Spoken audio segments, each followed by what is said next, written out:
নমস্কার বন্ধুরা, হরে কৃষ্ণা তৃষ্ণার ব্লগে আপনাদের স্বাগত। আপনারা কেমন আছেন? চলুন আমরা এখন বেরোচ্ছি, ইস্কন মন্দির যাওয়া হচ্ছে। কিছুক্ষণের মধ্যে আমরা রেডি হচ্ছি, বেরোবো। চলুন আপনাদেরও দেখাবো গুজরাট আনন্দে ইস্কন মন্দিরটা কেমন। এই আমরা রেডি হচ্ছি আর কিছুক্ষণের মধ্যেই বেরোবো।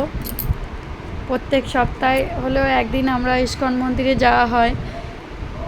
আমরা ইস্কনের সাথে একটু যুক্ত আছি, মানে ইস্কনে মেম্বারশিপ করা হয়েছে, তাও ওই জন্য প্রায়ই ইস্কন মন্দিরে যাওয়া হয়। তাই আপনারাও কারা কারা ইস্কন মন্দিরের সাথে যুক্ত আছেন প্লিজ কমেন্টে জানাবেন।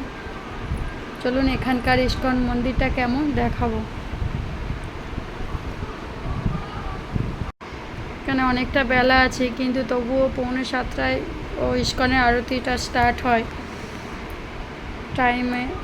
টাইমেতেও স্টার্ট হয়। অনেক বেলা থাকলেও এখানে 7:45টার দিকে সন্ধে হয়, কিন্তু তাও দেখুন আমার ছেলেও একদম রেডি, তো রেডি হয়ে গেছে যাওয়ার জন্য।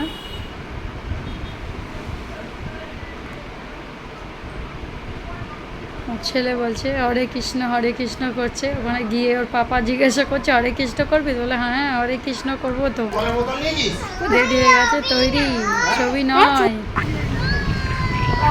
বেরিয়ে পড়েছি আমরা। চলুন এই রাস্তায়, এটা হচ্ছে আমাদের ফ্ল্যাটের নিচে রাস্তা, কলেজ এগুলো, এটা পাশেই আমাদের কলেজ আছে। আপনাদের একদিন এই রাস্তাটা ঘুরিয়ে দেখাবো। খুব সুন্দর রাস্তাটা, কলেজের জায়গাটা দারুণ জায়গাটা। রাস্তায় আমরা বেরিয়ে পড়েছি, অ্যাক্টিভা নিয়েই যাওয়া হচ্ছে। এই আমরা এসে গেছি। ঢোকার মুখের ভিডিওটা করা হয়নি। এই দেখুন, এটা হচ্ছে ভেতরের, এটা হচ্ছে ইস্কনের পেছনের দিকটা। আপনাদের পরে দেখাবো। ইস্কনের মন্দিরটা ভাঙা হয়ে গেছে, ওটা আবার নতুন করে বড় করে বানানো হচ্ছে। এটা পিছনে এই জায়গাটা মন্দিরটা ছিল না, এখানে খাওয়া দাওয়া হতো, এখানে সব মানে কীর্তন হতো, এসব হতো। এখন এটাই এখন মন্দির হয়ে গেছে। এখন মন্দিরটা সামনের দিকে হচ্ছে বলে এখানে এখন ঠাকুরটা আছে।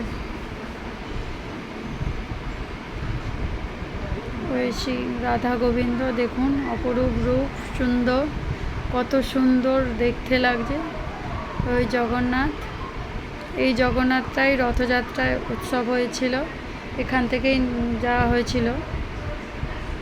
এখান থেকেই রথযাত্রার অনুষ্ঠানটা করা হয়েছিল, ইস্কন থেকেই। আপনাদের তো বলেছি। প্রভুপাদ, দারুণ এখানে কীর্তন হয়। আমার ছেলেও নাচ করছে,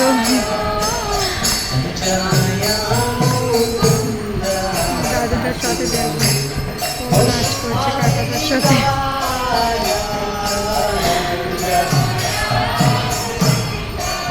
খুব ভালোই লাগে ইস্কন মন্দিরে এলে।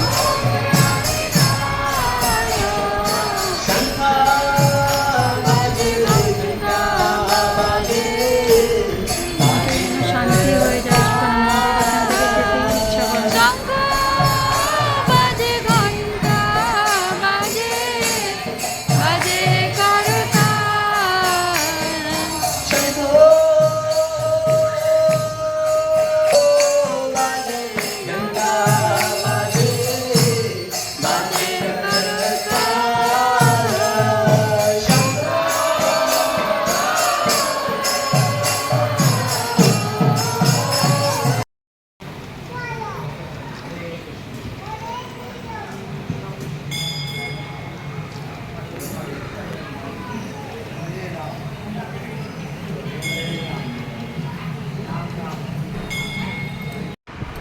দেখুন মন্দিরটা, এখানে হচ্ছে এই পুরো আগে মন্দিরটা ছিল এই জায়গাটায়, এখানে আবার এই ভেঙে নতুন করে মন্দির হচ্ছে। শুধু পাথর দিয়ে বানানো হচ্ছে মন্দিরটা, বিশাল বড় মন্দির হচ্ছে। এখনও 3 বছর সময় লাগবে, 2 বছর হয়ে গেছে অলরেডি হচ্ছে। এখন এই আমরা চলে এসেছি প্রসাদ খেতে। দারুণ প্রসাদ, অমৃতের সমান এখানে। এত সুন্দর প্রসাদটা দেয় এখানে, রোজই প্রসাদ দেয়। চলুন আপনাদের ইস্কনেও কারা কারা যান, ইস্কন আছে, কোথায় কোথায় ইস্কন মন্দির আছে প্লিজ জানাবেন কমেন্টে। চলুন এবারে ঘরে ফেরা হচ্ছে আমাদের। আমরা গাড়িতে উঠে পড়েছি, অ্যাক্টিভায় ফিরছি।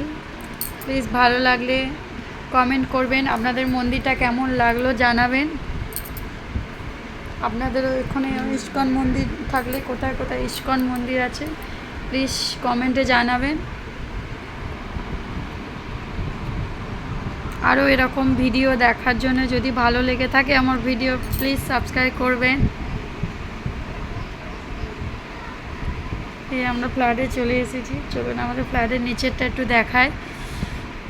অন্ধকারে দারুণ লাগে, বেশ চারধারে লাইট জ্বলে তো রাতের বেলা বেশ ভালোই লাগে। এটা হচ্ছে কলেজের রাস্তাটা, পাশেই কলেজ আমাদের, অনেকগুলো কলেজ আছে এখানে। এই চলে এসেছি আমাদের ফ্ল্যাটের নিচে।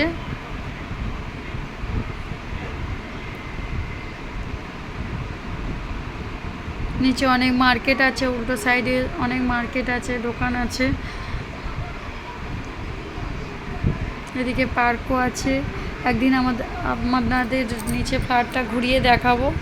এই নিচে নেমে গেছি, চলুন দেখুন। আমার ছেলেও খেলতে লেগে গেছে, ঘরে যেতেই চাইছিল না। আজকে ব্লগটা এখানেই শেষ করছি। হরে কৃষ্ণা।